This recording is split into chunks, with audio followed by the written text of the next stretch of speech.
জানিয়ে দিল হাইকোর্ট। এই ব্যাপারে যদি কেউ যেচে চড় খেতে চায় খাবে।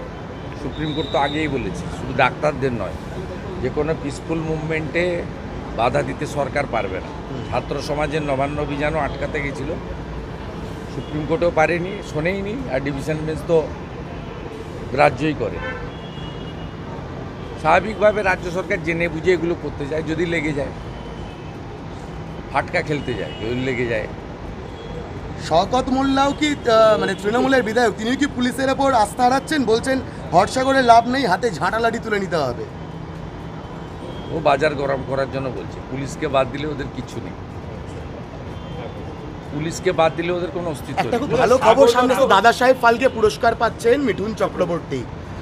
নিঃসন্দেহে যোগ্য লোককে যোগ্য পুরস্কার দেওয়া হয়েছে, অনেক সময় গেল। মোদিজির সরকার সঠিকভাবেই সঠিক ব্যক্তিকে পুরস্কৃত করেন। মোদিজির সরকার সর্দার বল্লভভাই প্যাটেল থেকে চৌধুরী চরণ সিং, প্রণব মুখার্জি, ভারতরত্নের ক্ষেত্রেও তাদের দৃষ্টান্ত বারে বারে রেখে গেছেন। এক্ষেত্রেও যোগ্য অভিনেতাকে, প্রকৃত অভিনেতাকে দিয়েছেন। বাংলা বাঙালি হিসেবে যেহেতু তার নামের সঙ্গে মিঠুন চক্রবর্তী এবং তার সঙ্গে কলকাতা বাংলার আত্মিক যোগ রয়েছে, আর তাছাড়াও আমি যে দল করি সেই দলের তিনি একজন অন্যতম বিশিষ্ট শুভচিন্তকও বটে, তাই আমরা গর্বিত, আনন্দ। যাদবপুরে আপনার ওপর প্রাণঘাতী হামলা হয়েছিল, সেই যাদবপুরে স্লোগান উঠছে কাশ্মীর মাঙ্গে আজাদি। এবার প্রশ্ন একটাই, পুলিশ কি করছিল?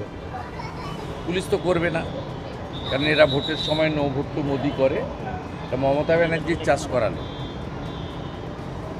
মমতা ব্যানার্জি পশ্চিমবঙ্গে দেশবিরোধী রাষ্ট্রদ্রোহী যারা, তাদেরকে তিনি এখানে লালিত পালিত করে রেখেছেন, এবং এই কাজে তার দলেরও একটা অংশ যুক্ত রয়েছে।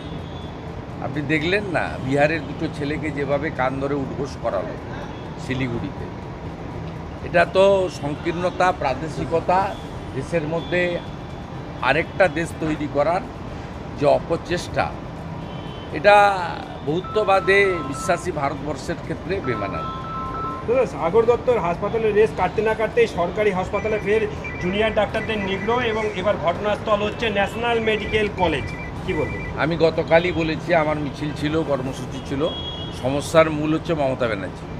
মমতা বন্দ্যোপাধ্যায়কে প্রাক্তন না করলেই কোনো সমস্যার সমাধান হবে না। কারণ পুলিশের যে কাজটা করার কথা পুলিশ করে না, পুলিশ দলের কাজ করে, টাকা তোলে।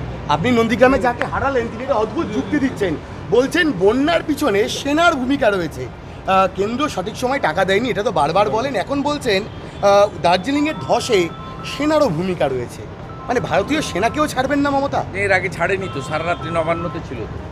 সেনা যখন এখানে একটা সমীক্ষার কাজ করছিল, কত গাড়ি এক্সিট এন্ট্রান্স নেয়, সেই সময় তিনি সারা রাত্রি ধরে নবান্নতে ধর্ণা দিয়েছিলেন যে সেনারা এসেছেন। শুধু তাই নয়, যখন ভারতবর্ষের এয়ারফোর্স স্ট্রাইক করেছিল পাকিস্তানের ভিতরে গিয়ে, তিনি তখন নবান্নর গেটে দাঁড়িয়ে বলেছিলেন মমতা ব্যানার্জি প্রমাণ কোথায়। তো এ কথা আজকের নতুন নয়।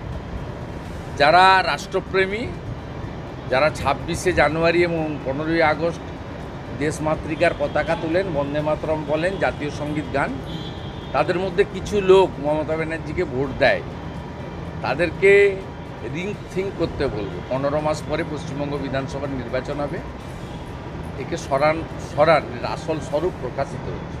দাদা